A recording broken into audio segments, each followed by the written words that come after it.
Vamos. Entonces lo que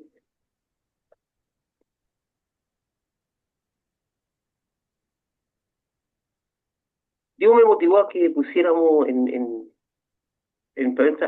tema este de esta frase famosa que la han usado para canciones: el gozo del Señor es mi fortaleza o mi fuerza. ¿Qué fuerza? Porque tenemos dos tipos de fuerza, ¿verdad? Fuerza física y fuerza mental, interior. Nosotros generalmente los cristianos nos referimos a la fuerza interior.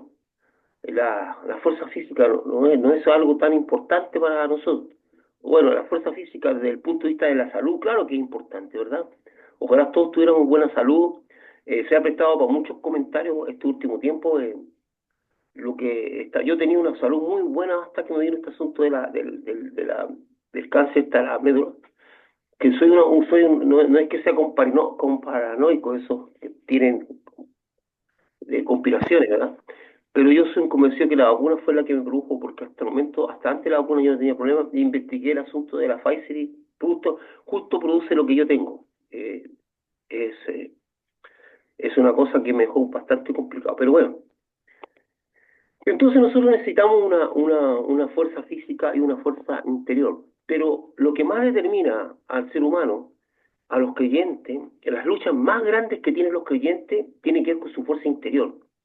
De repente los creyentes entran en periodos de mucho desánimo, mucha, mucha estado depresivo, tienen sus peleas con el Señor y no logran comprender su situación, aunque día tras día, a pesar de que van viviendo situaciones complejas, ellos son capaces de poder visualizar la mano de Dios en sus vidas.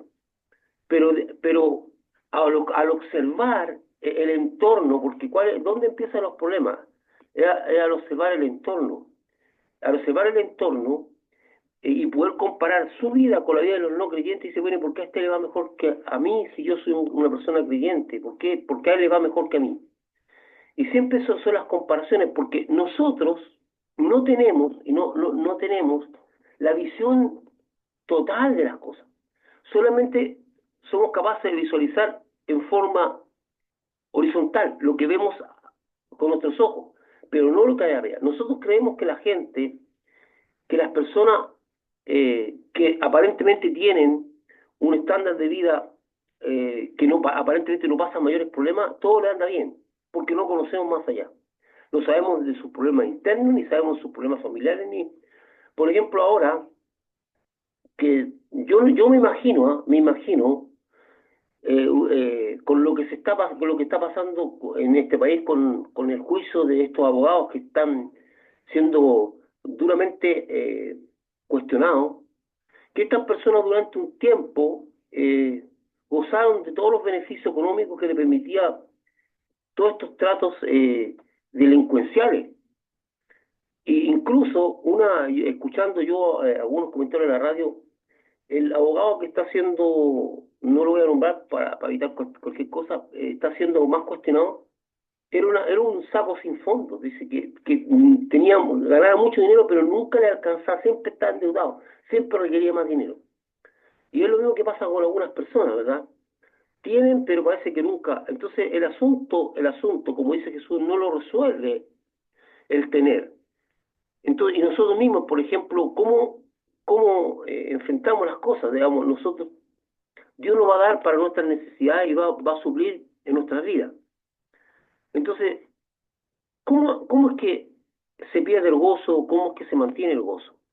Entonces, quiero leer Nehemías 8:10. Dice, luego les dijo, id, comed grosuras y bebed vino dulce, y enviad porción a los que no tienen nada preparado, porque día santo a nuestro Señor. No os entristezcáis, porque el gozo de Jehová es vuestra fuerza. Esto es el texto que muestra esto. Veamos el contexto de esto, porque yo no voy a entrar en todo el contexto, solamente decirle que por una razón Esdras y Nehemías empiezan a leer la palabra de Dios al pueblo, juntan a todas las personas, a todo el pueblo, porque se ha encontrado la ley y está disponible la ley que el Pentateuco realmente, lo que había escrito Moisés, los 5 libros, ¿verdad? Y la ley de Dios. El pueblo había estado ajeno a todas esas cosas durante años, aunque algunos tenían conocimiento, pues recuérdense que a diferencia de la bendición que tenemos nosotros, que si queremos conocer la palabra de Dios y lo que dice Dios, usted va y toma una Biblia, compra una Biblia, por último entra a internet y ve pedazos de la Biblia, pero usted tiene acceso a la palabra de Dios en estos tiempos de distinta manera. Va a tener acceso, pero en ese tiempo no se tenía acceso. Entonces, la obligación que tenía, porque era por mandato de Dios, estas palabras os enseñará a vuestros hijos, la pondrá en los dinteles, en las puertas, la obligación que tenían los padres era de transmitir la ley de Dios en forma verbal a los hijos. Pero el pueblo de Israel ya se había apartado demasiado y ya no había una secuenciación. Tal vez unos pocos podían, y la palabra de Dios se había perdido. Entonces en un momento dado se encuentra la palabra de Dios y Nehemías con él empiezan a leer esto. ¿Y qué es lo que ocurre? Bueno, a todo esto hay una organización muy interesante de estos dos líderes espirituales, donde esparcen de entre medio de la gente a los levitas para que le hagan comprender a la gente lo que estaban leyendo. Y pasaron mucho tiempo escuchando, pero vino una convicción tremenda de pecado. El Espíritu Santo se movió de una manera diferente, de una manifestación diferente. Porque muchas veces nosotros estamos en el culto y la gente ya llora y es tocada por el Señor, y muchas veces ese toque que tienen los cultos es por restauración, es por sanidad, es por consuelo, pero aquí yo a todo esto nunca, me van a perdonar lo que voy a decir, pero es la realidad, yo nunca he visto un mover del Espíritu Santo en quebrantamiento por pecado en la iglesia. Siempre lo que yo he visto es un llanto porque está siendo sanada, porque están siendo consolada, pero que una persona caiga al suelo pidiendo perdón por sus pecados, totalmente quebrantado, a mí no me ha tocado verlo. No sé si alguno de ustedes ha tenido esa bendición, pero no he visto eso yo. No he visto que el Espíritu Santo toque a una persona y que ésta reconozca que está sumamente necesitada, que se sienta el poder del Espíritu Santo en un quebrantamiento. Puede que el Espíritu Santo lo haga y puede que la gente se resista, no lo sé.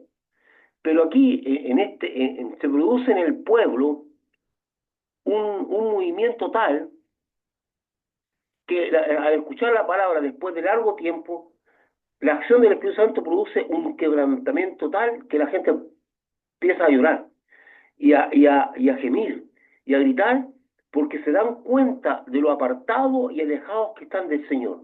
Se dan cuenta que han sido pecadores y que realmente el destino, acuérdense que Nehemías es una persona que viene a restaurar muchas cosas, ¿verdad? Sobre todo lo que tiene que ver con la construcción del templo y otras cosas más. El asunto es que se produce una conciencia de que están alejados de Dios y que están viviendo sin Dios. Y eso produce un llanto, un gemir de las personas. Ese es el contexto en que estamos.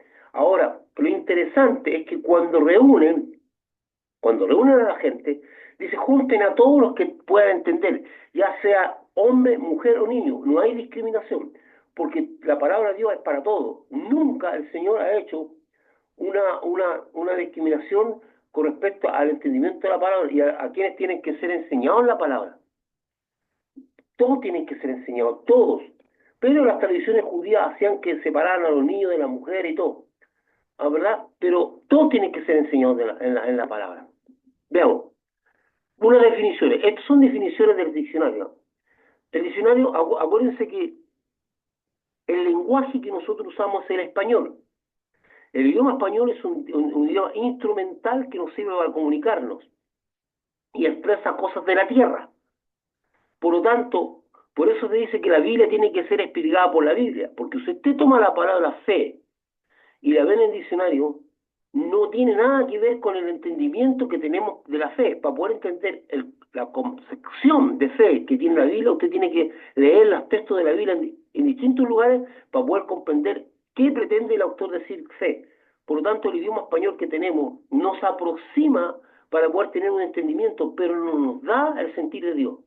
El sentir de Dios lo da la revelación y lo da el estudio de la palabra, de la Biblia. No hay otra manera. O sea, la palabra gozo, definida por el diccionario, no tiene nada que ver en profundidad con la palabra gozo que se entiende en la Biblia. Por eso ahora vamos a hacer un poquito más. Entonces, la palabra gozo dice placer, alegría, emoción por lo que es favorable o apetecible, según eso, ¿verdad? Y la fuerza es capacidad para mover una cosa que tenga peso o haga resistencia, toda causa capaz de modificar el estado de reposo o de movimiento de un cuerpo, vigor, robustez, vitalidad, intensidad, poder, autoridad. Todo eso son posibilidades de la palabra fuerza. Hay verdades escritas en la Biblia que muchas veces no alcanzamos a visualizar la magnitud y alcance que éstas tienen. Algunas veces nosotros leemos, pero hay ciertas palabras, ciertos mandatos, ciertas ordenanzas, ciertas cosas en la Biblia escritas que tienen un poder tremendo, muy grande, cuando nosotros las tomamos, las aplicamos y creemos en fe. Pero es una práctica en fe. Fíjese usted que es lo que yo pensaba hablar hoy día, pero al final terminé hablando de esto. Fíjese usted que Jesús dice así. Esto dice Jesús. Aquí comparar a un hombre que oye mis palabras hace. Dice, le compararé a un hombre que edificó su casa sobre la roca y vinieron todo tipo de adversidades, puede decir adversidades más que nada, y la casa se mantuvo firme. ¿Usted sabe lo que está diciendo con eso? Jesús está diciendo que si tú, dice, tomas la palabra de Él, la escuchas y la practicas, tu vida va a ser inamovible. Nada la va a mover, nada la va a torcer, nada la va a quebrar.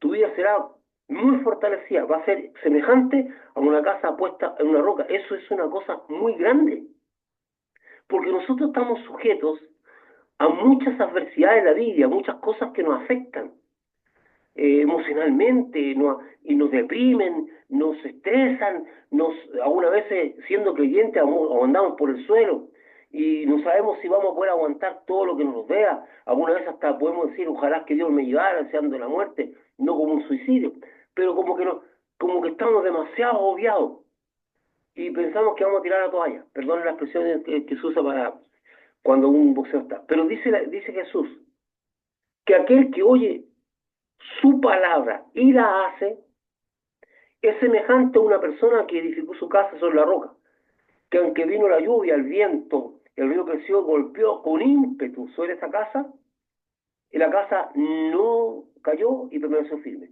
Jesús está diciendo, si tú pescas las palabras del Señor, es un secreto, es una revelación, es una cosa impresionante que es lo que está diciendo Jesús. Y toma su palabra y la pone en práctica, lo que venga sobre tu vida, lo que te golpee, no importa la adversidad, la penalidad, las cosas que vivas, por más terribles que sean, no te van a derribar, te van a tener firme. Uy, Dios mío, eso es un tremendo secreto. Pero hay que creerlo y ponerlo en práctica. No basta con saberlo, ni encontrarlo bonito. Entonces, hay muchos secretos y verdades simples que no requieren mucho entendimiento mental ni revelación. Esas palabras de Jesús que está diciendo, que el que toma su y la hace, es algo tan simple. Pero ¿por qué cuesta tanto hacerlo? Entonces, el Evangelio tiene una simpleza sorprendente. Y tal vez por eso no se lleva a la práctica como debe ser. Y Jesús no solamente revela eso, revela muchas cosas. Entonces, por eso hay verdad escrita en la Biblia, que lo que estoy leyendo ahí, que muchas veces no alcanzamos a visualizar la magnitud y alcance que éstas tienen. Algunas de ellas son poderosas respuestas de Dios para suplir nuestras necesidades o enfrentar los desafíos, como también son la llave que nos abre la puerta para salir del estancamiento y retomar el camino de crecimiento personal en Cristo Jesús. O sencillamente conocer la verdad que nos llevará a la libertad. Son palabras que están ahí. Voy a repetir porque dice, algunas de ellas son poderosas respuestas de Dios, poderosas respuestas de Dios para salir, para suplir nuestras necesidades o enfrentar los desafíos, como también son la llave que nos abre la puerta para salir del estancamiento y retomar el camino de crecimiento personal en Cristo Jesús, o sencillamente conocer la verdad que nos llevará a la libertad, tal vez por lo sencillo. Por eso al hombre como que necesita o requiere mentalmente su proceso mental, no de necesidad, sino de complicación. Porque si algún hombre le dijera, mira, todos tus problemas de todo tipo van a ser resueltos si tú haces una peregrinación, por decirte ya, al cerro de la campana y lo subes de rodillas. El hecho de tener que hacer ese sacrificio físico, que a lo mejor lo va a herir, a lo mejor le va a tomar varios días en llegar, como que siente que tiene más valor que una palabra simple y sencilla de Dios. Como que nosotros creemos que mientras más complejo sea la petición de Dios, como que más nos acerca a una verdad. No, aquí las cosas son sencillas. Entonces, hay poderosas verdades de Dios en la Biblia, como por esto, como el gozo del Señor es mi fortaleza, como lo que Jesús plantea sobre el hombre que hace su palabra, que oye su palabra y la hace, y edifica su casa sobre la roca, que es semejante al hombre, o sea, dicen que venga el viento, la lluvia, y golpee la casa, no va a caer. Entonces dice, Jesús está diciendo algo tan poderoso que tu vida nunca va a ser derribada por ningún motivo, ni por ninguna circunstancia, ni por nada que venga, si tu casa, si tú oyes la palabra de Dios y la haces. La declaración de Nehemías 8:10, la frase viral, la frase final, acuérdense que dice así, porque el gozo de Jehová es vuestra fortaleza. Eh,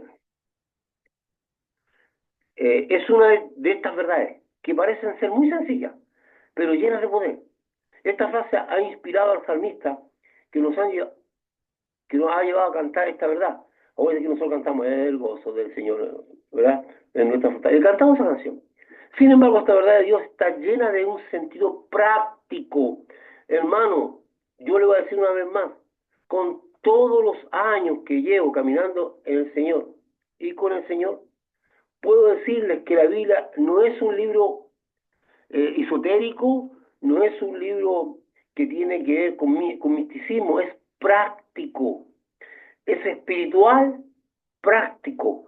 Jesús, las cosas que hizo, eran verdades espirituales puestas en la práctica, porque fuimos puestos en este mundo físicamente, y los desafíos que enfrentamos son físicos y se resuelven espiritualmente. Entonces es práctico, el Evangelio de Dios es práctico. Cuando, por ejemplo, una cosa práctica, ustedes se recuerdan cuando Jesús está enseñando sobre aquella mujer anciana que iba detrás del juez y le decía al juez que le hiciera justicia y el hombre no la tomaba en cuenta, y no, entonces Jesús está enseñando que hasta llegó un momento en que el juez dijo en sí mismo, que era un juez injusto, dice, esta mujer tarde o temprano me va a desequilibrar, me va a sacar de mis casillas y me va a echar a perder el día y tal vez la semana y me va a echar a perder el ánimo. Antes que pase eso, voy a hacerle justicia, no sea que ya me canse. Jesús dice, si ese juez que es injusto piensa así, ¿cuánto más vuestro Padre Celestial hará por vosotros si oran ustedes día y noche? O sea, están perseverando en una oración. Entonces Jesús nos enseña a ser perseverante en la oración. Nos dice, persevera, persevera en lo que tú estás pidiendo a Dios porque Él te va a contestar. Y yo lo he visto en mi vida.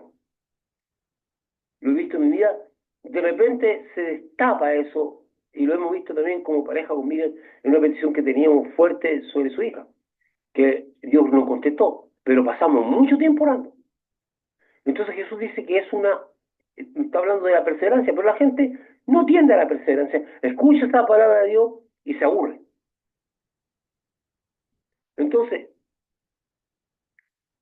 la Biblia dice, aquí hay algo práctico. ¿Qué es lo práctico? Ora, ora, ora, ora, porque Dios no va a dejar de oír tu oración. Jesús dice, estoy tomando ejemplos de por qué estamos hablando de esto, por qué la Biblia es poderosa en cosas simples. La Biblia, el Evangelio del Señor Jesucristo no es complicado, no es complicado, no es enredoso, enmaraña, no. El Evangelio de Jesucristo es simple, muy simple. Y de lo simple muchas veces la gente no lo toma en cuenta. Entonces, sin embargo, esta verdad de Dios está llena de sentido práctico, que al entenderlo puede transformarse en más de una declaración de alabanza, sino en una convicción interior producida por el Espíritu Santo que nos permitirá contar con un escudo poderoso para guardar nuestra fuerza interior, nuestra integridad ante el Señor, la santidad que se nos demanda, la solicitud en el servicio, el propósito de vida, es decir, mantener viva y activa nuestra relación con Dios. El gozo, porque cuando las personas empiezan a perder el gozo, pasan a un segundo plano que ya es un plano mental, que es la tristeza, la angustia y todo eso. Porque el gozo está más allá de esas cosas, que ahí lo vamos a ver. Entonces, cuando una persona está decaída, desanimada, aunque en el caso de David es un caso muy especial, porque este podía estar por el suelo, David, el rey David, y ahí en el suelo clamaba a Dios: levántame, Señor, acuérdate de mí. O sea, siempre estaba clamando a Dios. Pero dentro del pueblo cristiano muchas veces la gente tiende a apartarse de Dios, dejar de orar, dejar de clamar, cuando se ve complicada. El libro de Nehemías nos habla de la gran empresa, jornada emprendida, de restauración dada por el Señor a Nehemías y sus colaboradores.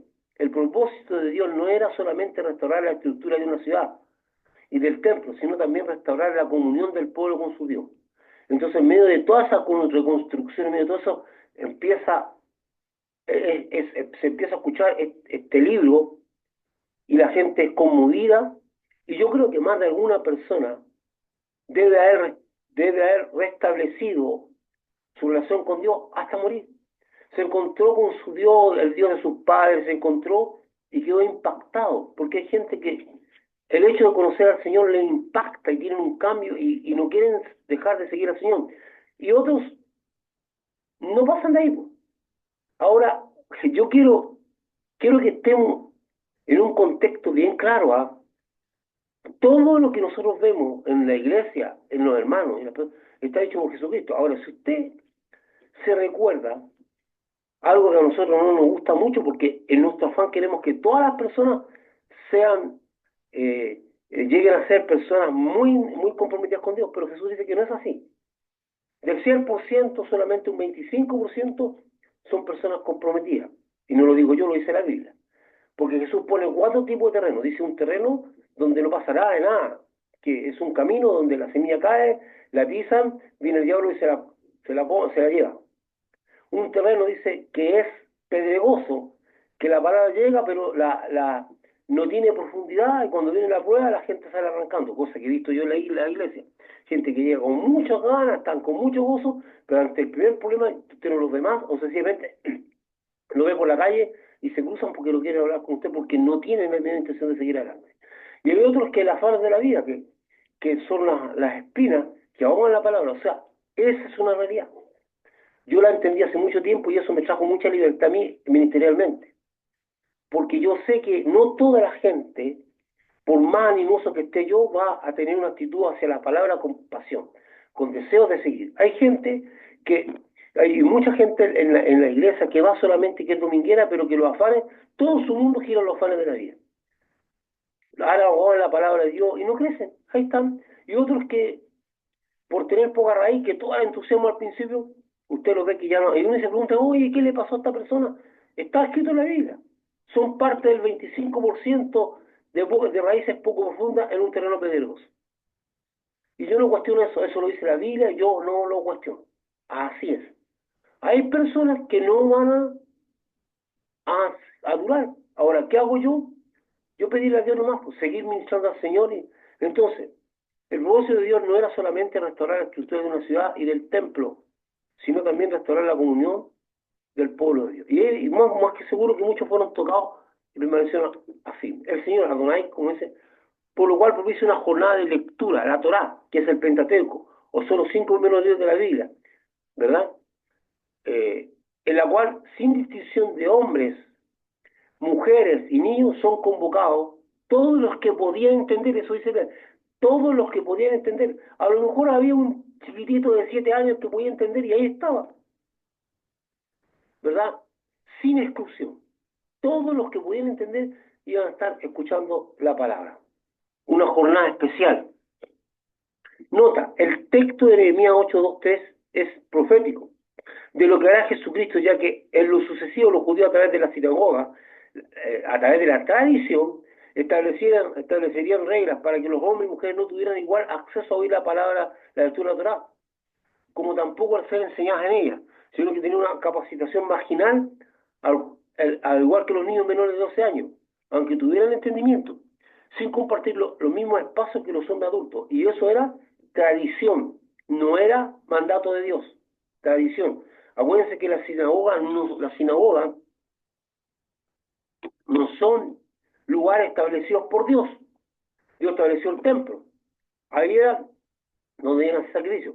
Las sinagogas nacieron a raíz de que el pueblo de la diáspora, donde fueron esparcidos, y nacieron principalmente en Babilonia, donde empezaron a hacerse centros donde la gente se reunía para estudiar la palabra de Dios, y nacen las sinagogas. Después estas sinagogas son trasladadas a Israel, y en los distintos pueblos se hacen las sinagogas, cosas que yo no encuentro malo, porque donde se pudiera enseñar la palabra de Dios, donde se pudiera leer, es bueno. El asunto es que en torno a eso se generó tradiciones que no tenían nada que ver con la con la palabra de Dios ni la ley. De hecho, Jesús dice que eran más fieles a esas tradiciones. Y dentro de esas tradiciones ellos decidieron, no por mandato divino, porque no había ley para la sinagoga, excluir a las mujeres. Ponían un velo para que las mujeres estuvieran lejos y los niños, que eran chicos. Pueden haber estado todos juntos, pero no lo hacían, porque tenían sus tradiciones. Y Jesús dice, ustedes son más fieles a las tradiciones que a la palabra de Dios. ¿Cómo no hay gozo en cualquier persona que busca al Señor? ¿Cuántas mujeres en el Antiguo Testamento demostraron, como la mamá de Samuel, Ana, una tendencia al Señor profunda? Pero el ser humano se encarga, porque todo aquello, escuche esto, todo aquello que me separe de Dios, o toda aquella regla, toda aquella cosa que se establezca, que me separe de Dios, es del diablo. Aunque tenga apariencia de ser algo práctico y bueno. No, Dios no quiere separarme de Él, no quiere que nadie se separe. Dios quiere que todos nos acerquemos a Él, no separarnos. Por lo tanto, todo aquello, incluso que se haga en una iglesia, que se haga en cualquier lugar, que tienda a separarnos de Dios, es del diablo. Y para que usted sepa, el diablo también está en la iglesia. El diablo también va a la iglesia. Y algunas veces, el diablo está en el púlpito y predicando. Porque se le ha dado lugar para que diga sus mentiras. Y este último tiempo el diablo tiene muchos púlpitos usados con las nuevas ideologías que se esparcen de ahí. Pero eso también fue profetizado por Cristo y está en la Biblia. Nosotros tenemos que serle fiel a Dios. Ahora se trata, en este último tiempo, un paréntesis, se trata de ridiculizar la palabra de Dios y los mandamientos de Dios con respecto a la sexualidad, con respecto a la familia, ¿verdad? Al deber de los padres y al derecho de los padres. Todo eso se trata de ridiculizar. Y hay muchos creyentes que ceden a eso. Y algunos que también dicen, no. Lo que vale para nosotros es lo que Dios estableció en la Biblia. Eso es palabra para nosotros. Lo demás no tiene ningún sentido. Aquí nosotros no andamos filosofando, ni andamos buscando. Ojo, una vez más lo voy a decir. Nuestra fe no es subjetiva, es objetiva. Nuestra fe no la buscamos dentro de nosotros, en la meditación, ni la buscamos dentro de nosotros. Nuestra fe está afuera, en la cruz del Calvario. Ahí está. Nosotros ponemos nuestros ojos en el Cristo crucificado, que es algo que ocurrió fuera de nosotros, no dentro de nosotros. Que Dios afecte nuestro ser interior para transformarnos es otra cosa. Pero nuestra fe no está dentro de nosotros. Nosotros no buscamos las verdades de Dios dentro de nosotros, sino que las buscamos en la Biblia, no dentro de nosotros, porque dentro de nosotros puede salir cualquier cosa. Y este último tiempo se insta a las personas a la meditación fuera de Dios, que tú saques verdad de Dios, y el diablo ministra en nuestras mentes para sacar cualquier cosa. Por lo tanto, cualquier pensamiento que sea contrario a la enseñanza de Jesucristo de la Biblia no viene de Dios. Por eso dice que debemos tomar todo pensamiento cautivo a la obediencia a Cristo. Por tanto, usted no puede llegar a concluir que hayan cosas que son de Dios que se contradicen con la Biblia. Entonces, una de las cosas que es importante es que Dios quiere que todos se acerquen a Él. Pablo más tarde habla que en Cristo ya no hay varón ni mujer, sino soy uno, Gálatas 3:28. Actualmente las sinagogas comparten por igual hombres, mujeres y niños. En medio de la lectura de las Escrituras se produce un quebrantamiento que fue seguido de mucha tristeza. Debemos recordar que el quebrantamiento no es una manifestación de un estado emocional, ni un sentimiento, sino el derrumbe total de nuestra posición frente a Dios. Cuando estamos quebrantados ya no quedan defensas. Ya estamos delante de Dios rendidos. El quebrantamiento es lo mejor que le puede pasar a una persona, ser quebrantado por el Señor. Ya no nos queda defensa, estamos frente a Dios tal como somos, no tenemos argumento contra el Señor, solamente aceptamos lo que dice. Que da paso a que el alfarero o constructor que Dios pueda rehacer la figura o edificio a la forma que Él quiere. Sin quebrantamiento, o sea, sin quebrantamiento no hay arrepentimiento, no hay conversión, no hay nada.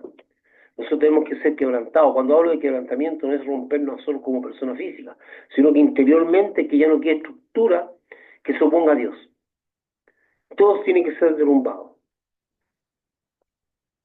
Sin embargo, los levitas están tratando de que el pueblo no se entristezca, o sea, quebrantado, que tome conciencia de que está, pero no o deprima, porque perderán la fuerza interior, ya que esta lectura debe llevarlos a un reencuentro con Dios y a la manifestación del gozo del Señor, a restablecer la comunión con Él. Día de fiesta y compartir, porque así se queda un día de fiesta y compartir, lo que lo llevará a una visión renovada, viva y optimista de su futuro. Lo que pretende Dios es que ellos se vuelvan, que establezcan la comunión con Dios y sea un día de fiesta, verdadera fiesta.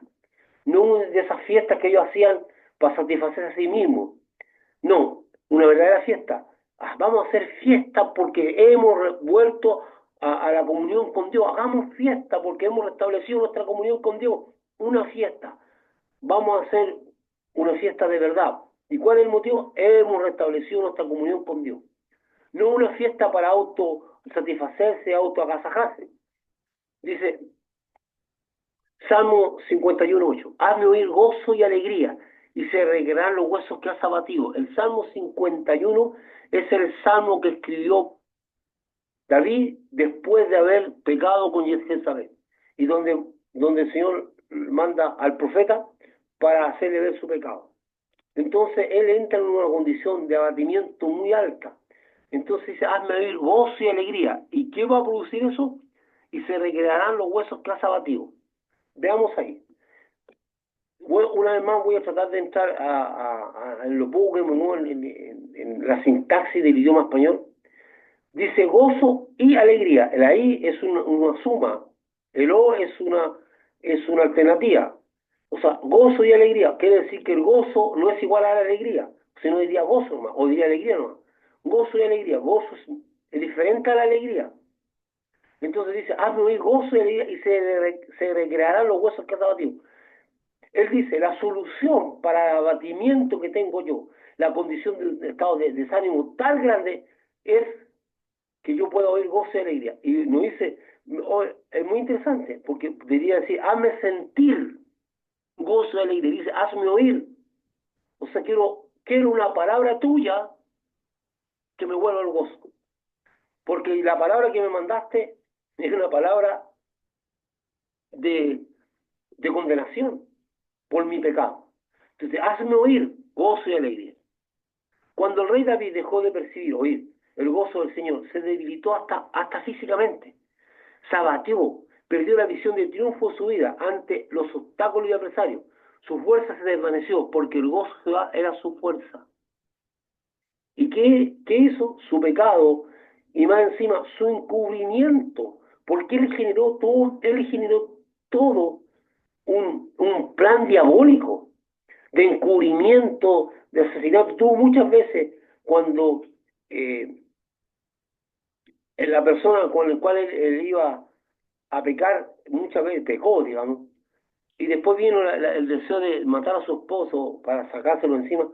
Hubo varias circunstancias que él pudo haberse arrepentido, pero este es un plan diabólico, que nació en la mente del diablo hasta que logró, primero quiso hacer pasar al niño como hijo de la pobre víctima, y después lo mandó a matar. Entonces, es un plan muy fuerte. Y eso trajo como consecuencia que el profeta Naamán, cuando se presentó ante él, lo encaró fuertemente, pero lo hizo de una manera brillante. Naamán fue brillante, brillante, porque llevó a David a la autocondenación, o sea, la sentencia que David tuvo, la declaró él mismo, porque le hizo el cuentito de la ovejita, del hombre que tenía mucha oveja, pero sin embargo tomó la ovejita de uno que tenía uno, la mató, y hizo fiesta a... ¿Dónde está ese hombre? Ese hombre destruye. Y al final se autocondena. Ahora, ¿qué tenía David? Que no se fue en la dura con el profeta, ni quiso decir, ya saca a este hombre que... No, él se quebrantó y reconoció. Pero quedó abatido físicamente. ¿Cuántas veces nosotros hemos estado abatidos físicamente, emocionalmente? Y quisiéramos ser restaurados, quisiéramos levantarnos del abatimiento. ¿Y qué le pedimos a Dios? Que nos levante el abatimiento. Sin embargo, no le pedimos que nos dé el gozo. No estoy hablando que ministre el gozo a través de su espíritu en nosotros, para poder retomar nuestras fuerzas físicas y emocionales y mentales, y sobre todo espirituales. Porque el gozo es nuestra fuerza. El gozo del Señor. El gozo del Señor. El gozo que imparte el Señor. Es una impartición. Impartición. Fíjese bien esa palabra. Es una impartición, algo que Dios trae y ministra hacia nosotros, nos imparte. Cuando, cuando nosotros estamos ministrando, Dios imparte a través de nosotros una sanidad, o imparte a través de nosotros una restauración, una liberación. Dice que la fuerza el rey David le fue revelado por el Espíritu Santo esta gran verdad. Siempre se destaca la fuerza y entereza moral que tenía David ante sus enemigos, que eran los mismos adversarios de Dios. Sin embargo, él está muy claro que el gozo que tenía en el Señor contenía toda su fuerza.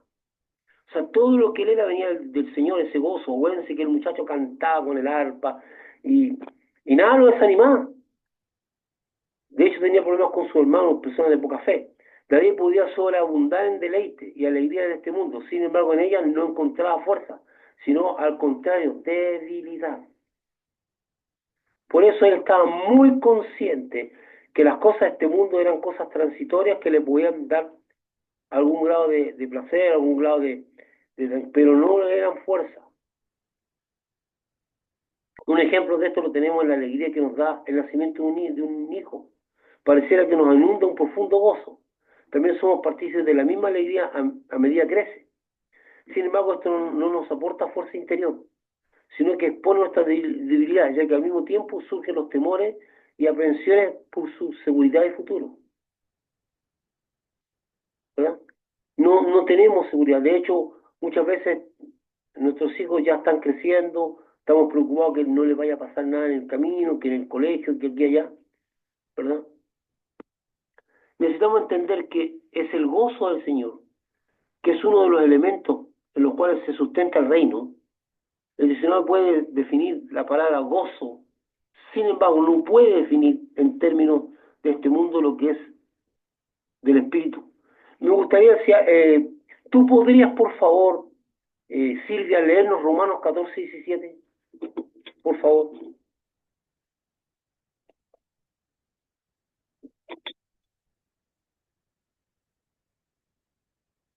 Voy a tener que abrir el micrófono, que no se lo...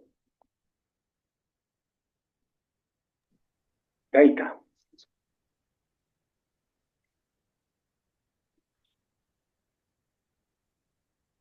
Romanos 14, 17 dice así: porque el reino de Dios no es comida ni bebida, sino justicia, paz y gozo en el Espíritu Santo. Es interesante, ¿eh? Fíjense, Silvia, no, léelo de nuevo, por favor. Por favor. Romanos 14, 17. Porque el reino de Dios no es comida ni bebida, sino justicia, paz y gozo en el Espíritu Santo. Gracias, Silvia. Permíteme un paréntesis. Bueno, en texto dice, porque gozo de Dios no consiste en comer y bebida, sino justicia, paz y gozo, ¿verdad? En el Espíritu Santo. Fíjese algo tremendo que hace Pablo. Si usted sigue todo el Evangelio de Cristo, nunca Jesús definió el reino. No lo definió. Dijo, el reino es semejante a, el reino es semejante a, nunca lo definió.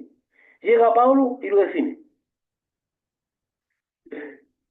Pero es interesante porque dice, el reino de Dios no consiste en comida o no es comida ni bebida, sino justicia, paz y gozo. Por eso dice ahí que justicia, paz y gozo en el Espíritu Santo.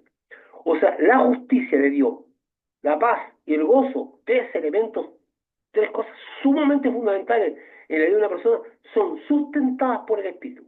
O sea, vuelvo a decir una cosa, su relación con el Espíritu Santo define todo, no solamente una cuestión de dones, una cuestión de sobrevivencia espiritual. No se puede vivir la vida cristiana sin el Espíritu Santo. No se puede.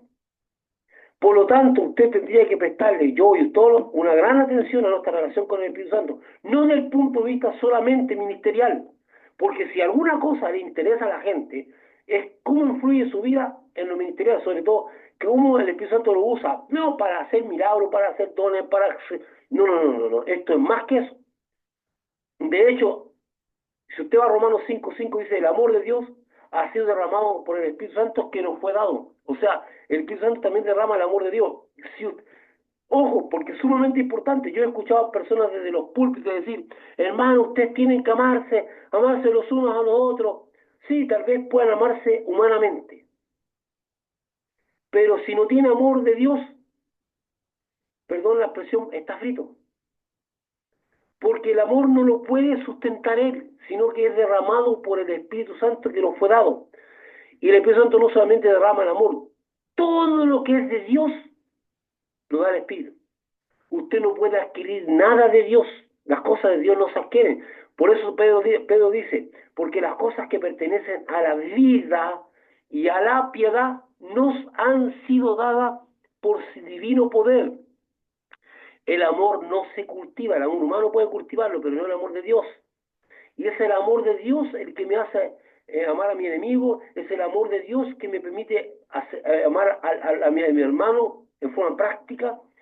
Entonces, dice que las cosas que pertenecen a la vida y a la piedad nos han sido dadas. Hay creyentes que enseñan, ojo esto, que enseñan, y hay creyentes que creen que usted puede cultivar el amor de Dios, el gozo, la paz y la justicia. Usted no puede cultivar esas cosas. Usted no puede, hay cosas que usted puede cultivar. Usted puede cultivar la oración, como cuando digo la oración, los tiempos de oración, los tiempos de lectura. Las disciplinas espirituales usted las puede cultivar. Usted puede proponerse tener disciplina, pero las cosas de Dios no se cultivan. Pedro es muy insistente en decir, porque las cosas que pertenecen a la vida y a la piedad nos han sido dadas por su divino poder. Las cosas de Dios no se cultivan, se piden, se reclaman, se buscan.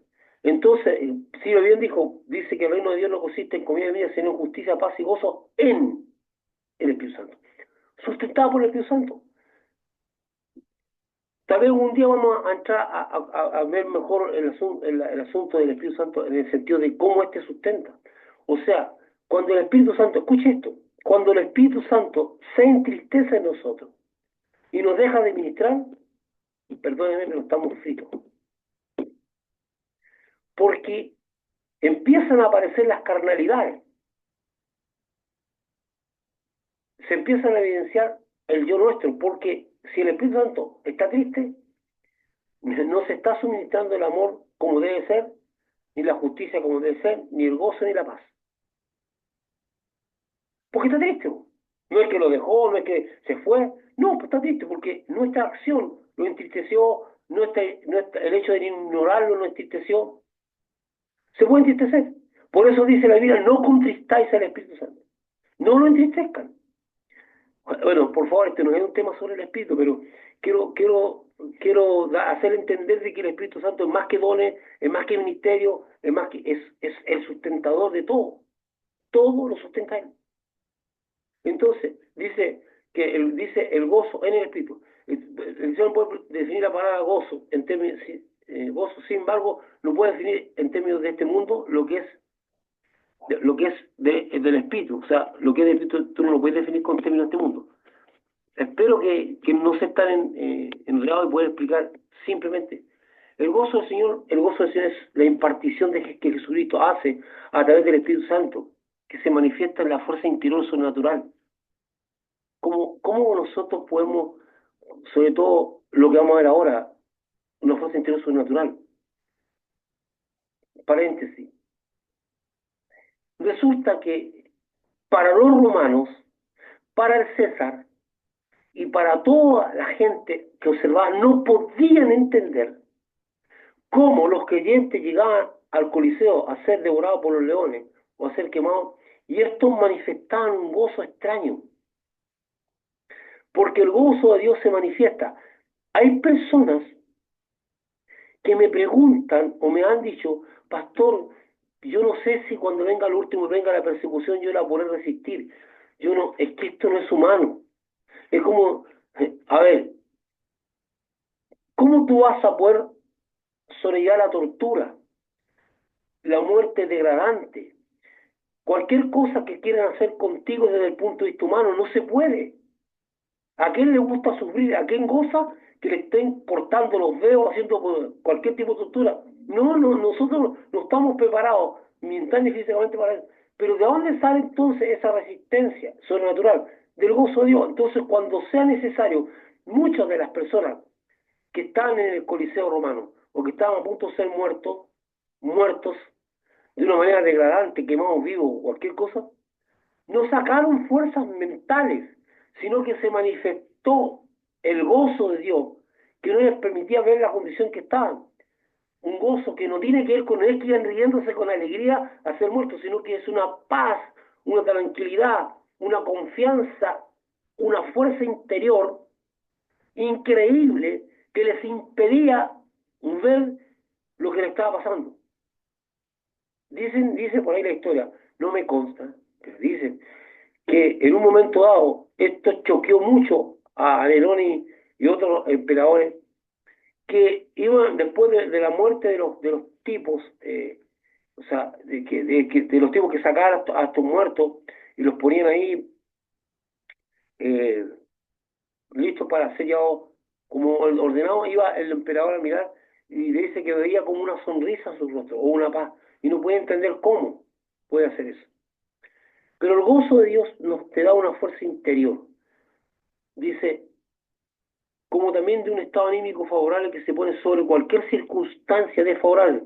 Nos hace ver la realidad espiritual de que somos vencedores, aunque el triunfo esté en proceso de concretarse. Este gozo también afecta nuestras emociones, de tal forma que podemos llegar a sentir una extraña alegría, ya que es un sentimiento que supera la alegría. Llega a ser casi inexplicable. El gozo de Dios es más que alegría. Es una condición de paz interior, de tranquilidad, de seguridad, de confianza, de fuerza. Hebreos 12:1-2 dice, por tanto nosotros también teniendo entre nuestra tan grande nube de testigos, despojemos de todo peso y del pecado que nos asedia, y corramos con paciencia la carrera que tenemos por delante. Puesto los ojos en Jesús, el autor y consumador de la fe, el cual por el gozo puesto delante de él, sufrió la cruz, despreciando el oprobio y se sentó a la diestra del trono de Dios. Dice, con el gozo puesto delante de Dios. ¿Quién va a ser muerto con gozo? ¿Pero por qué dice con el gozo? Dice, porque aquí no está hablando de que iba alegre, dice que iba con una estabilidad interior tremenda, con una seguridad, con una fuerza interior.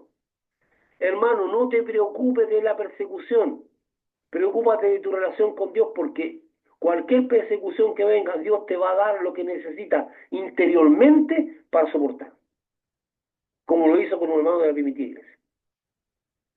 No eran personas masoquistas ni tampoco, eran personas comunes y corrientes que fueron sustentadas por el Señor. La manifestación del gozo en el mismo Jesucristo, hombre, lo hizo ver el triunfo por sobre las circunstancias. Dice, en cuanto el gozo delante de él, veía el triunfo que iba a obtener. que nos nombraban humillados y derrotados por el diablo a través del hombre. El gozo de Dios fue su fortaleza. En Cristo podemos ver claramente que frente a una obra que sobrepasa totalmente las capacidades humanas, Dios ha provisto recursos espirituales que sobrepasan una noción escritural del mismo, porque es un misterio de Dios que Él lo imparte por su espíritu. O sea, supera todo lo que tú puedes leer. O sea, lo que tú puedes leer no explica en palabras, pero no va más allá. Hebreos 10:34, porque dice, porque, mire, escucha esto, porque de los presos también tú os compadeciste, y el despojo de vuestros bienes sufristeis con gozo, sabiendo que tenéis en vosotros una mejor y perdurable herencia en los cielos.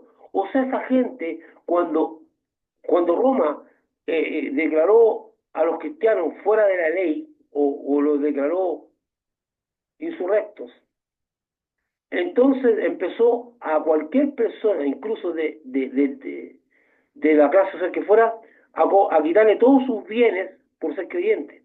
Y dice, sufriste despojos con gozo.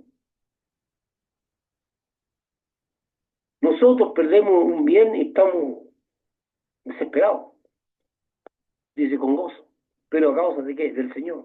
Estamos hablando a causa del Señor.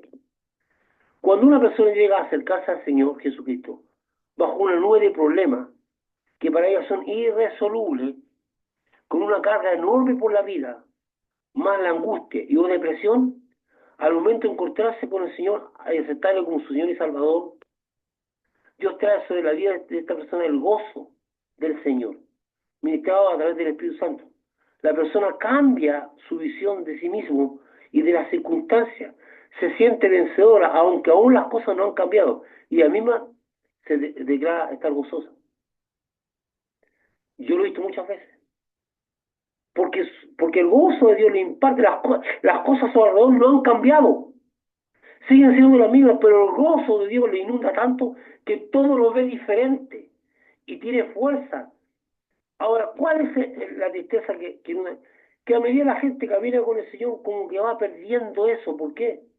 Porque cuando se imparte el gozo, Señor, esta persona viene rodeada de problemas irresolubles, viene con depresión, viene con todo, y se encuentra con Cristo, y Cristo le ministra a través del Espíritu Santo el gozo, la persona cambia su visión de sí mismo y de las circunstancias que le rodean. Se siente vencedora, aunque aún las cosas no han cambiado. Y a mí me declara estar gozosa. Porque el gozo de Dios es nuestra fortaleza. El gozo del Señor es nuestra fuerza. Cuando a raíz de las circunstancias y sucesos que nos acontecen en nuestra vida, el gozo del Señor es desplazado por la tristeza y desánimo, entonces nos debilitamos y nos hacemos más vulnerables a la tentación, a los errores, y somos agobiados por aquello que antes vencimos. Nos volvemos improductivos y un mando de pesimismo nos envuelve. Por eso el apóstol Pablo ordena volver a gozar, regocijados en el Señor, siempre, otra vez digo, regocijados. Filipenses 4:4. De una orden. Vuelvan a meter. Entonces, ¿qué enseñanza sacamos eso? Que constantemente tenemos que estar buscando el gozo del Señor, procurando el gozo del Señor a través de su Espíritu, pidiendo a Dios que nos ministre el gozo. Voy a decir, no estamos hablando de alegría, gozo. Si Pablo exhorta a volver a gozarse, esto quiere decir que el querer ser impartido por este gozo es una decisión que depende de nosotros. ¿Escuchó eso? Si Pablo te está ordenando es porque depende de nosotros. Donde se decía renunciar a las tristezas, reenfocarnos en el Señor, orar para que seamos llenos de gozo y darle cabida al Espíritu Santo para que ministre el gozo. Bueno, voy a terminar con esto. Con esto estaríamos culminando. Si usted pide por sus problemas, ¿por qué no pide al Señor que le llene su gozo? ¿Por qué no pide al Señor que le dé, que mejore su relación con el Espíritu Santo? ¿Por qué no habla con el Espíritu? Dice, si Pablo exhorta a volver a gozarse, esto quiere decir que el querer ser impartido por este gozo es una decisión que depende de nosotros. Donde se decía renunciar a la tristeza, reenfocarnos en el Señor, orar para que seamos llenos de gozo y darle cabida al Espíritu Santo para que ministre el gozo. Le voy a recordar una cosa con el Jesús. Busca primero el reino de Dios y su perfecta justicia. ¿Qué es lo que es el reino de Dios? Justicia, paz y gozo. Dice que nosotros debemos procurar el reino. Dice Jesús, no oren tanto por las cosas, no piden tanto por las cosas que Dios sabe que tiene necesidad, sino por el reino. Y el reino es gozo, justicia y paz. Pida que Dios les dé esas cosas, eso, le imparta eso a su vida. No pierda tanto tiempo por las cosas materiales de este mundo, sino por las cosas que son redundantes en bendición y fortaleza para su vida. El gozo de Dios es su fortaleza. Procúrelo, según Pablo, procúrelo.